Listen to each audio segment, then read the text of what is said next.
Today I'm going to show you one of the best purchases I've ever made for my car. So it is this one.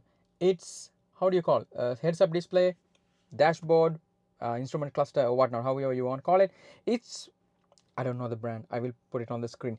I bought it from AliExpress for 50 euros, and if you are in Germany or any related region, you can buy it from eBay or even from Amazon, but for twice the price. So I checked on Amazon, it's 100 euros, but of course then you will get it faster. For AliExpress it took me around 2 to 3 weeks until I get it, but it's the same device anyway, so you can decide to buy it from AliExpress and wait a little bit longer or get it from Amazon. And there are other shops in Germany as well, they kind of do the reselling. It's the same device. And if you are from US, or you have watched a lot of US videos, this is the same device, at least that's what I think, from Handshow. So they also rebrand this one and then sell it in US. So okay, enough talk. So let me explain the features. As you can already see, it shows the essential ones, the hold one, the fog lights, the headlights and the high beams. You can see seat belts, so it's quite neat in that sense. It can also show the indicators, so that's really nice.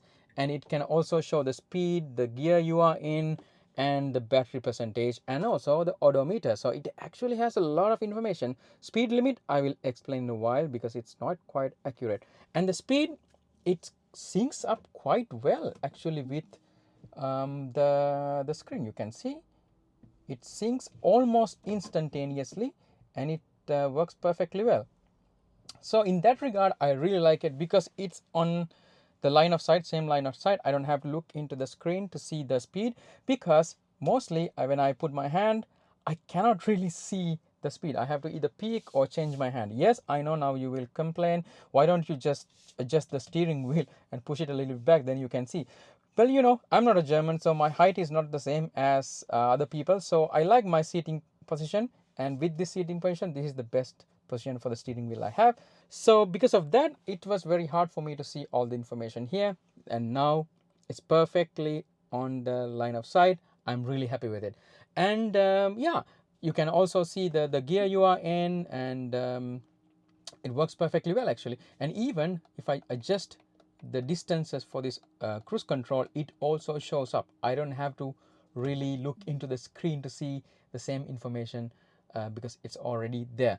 And also something I also noticed is that if you put on autopilot, it also shows here. And also when you are in autopilot, and if you're not paying really attention to this the road, and you are not touching the steering wheel, it will show the blue thingy here saying please take control or whatnot, move the steering wheel a little bit. It also shows here as well, so you don't really have, because sometimes you are so focused on driving, or you are in something else, some other mind, you might not see the screen, and this blue thingy, you call it the autopilot nag, you won't notice it. But in here it's in direct line of sight, so you actually will see it. So installation is also quite straightforward. So you have to just remove this one, and it's a typical thing, you have to also remove this part. You can find a lot of videos here about how to do that one, because almost all the instrument clusters you install here have to go through the same process.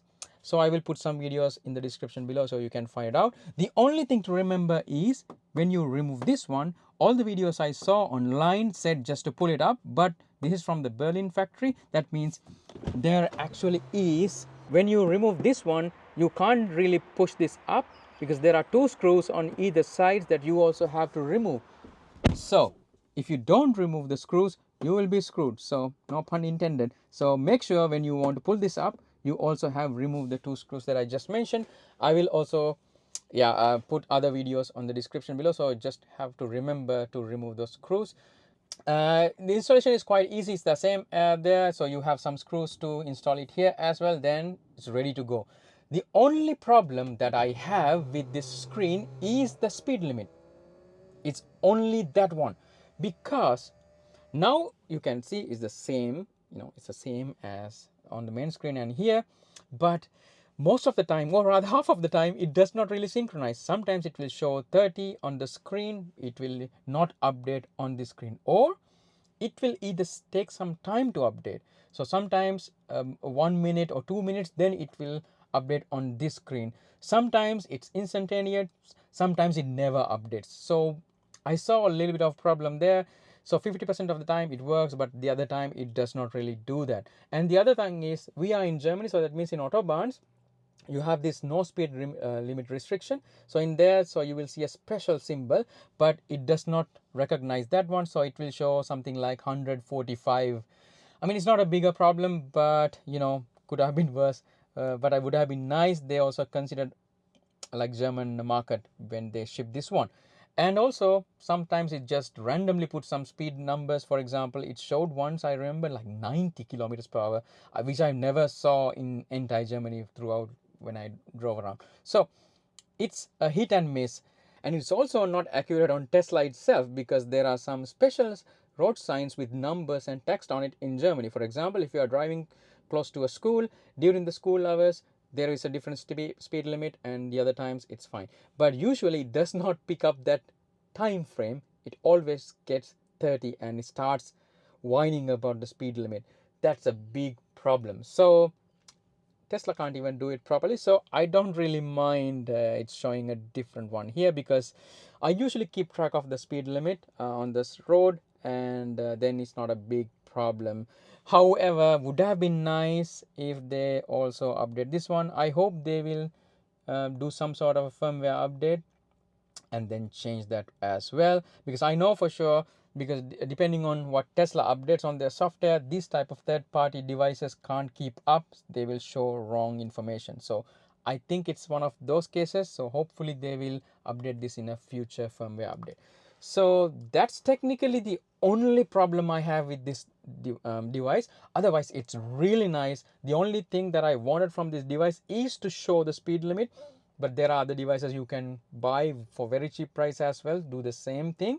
However, this has other useful information, such as this autopilot nag, the gear that I'm in. I mean, of course I know which gear that I'm in, but the autopilot nag is also a very important thing, and the speed, and also seat belt signs and so on. So this is really nice device for 50 euros. I think that's perfectly reasonable, unless you're buying it from Amazon. So and one also thing that I also should show is, because it's a little bit like circular, it does not really cover a lot of this air vent as well, because I've seen bigger ones which will cover a big portion of the air vent, but in my experience this only covers a little bit, and it's not really obscure or block the air flow of this air vent either. So no complaints except for the speed limit, but hopefully they will fix it. I will keep the links in the description below, where you can buy it on AliExpress and also Amazon if you really need it fast. Otherwise, I also recommend buy it from AliExpress for 50 euros. So that's it from this video. I hope you liked it. If you have already one, put the comment for the others can also see what you have. And if you are planning to buy, also let me know. And if you have any questions, also drop a comment, and I will love to help.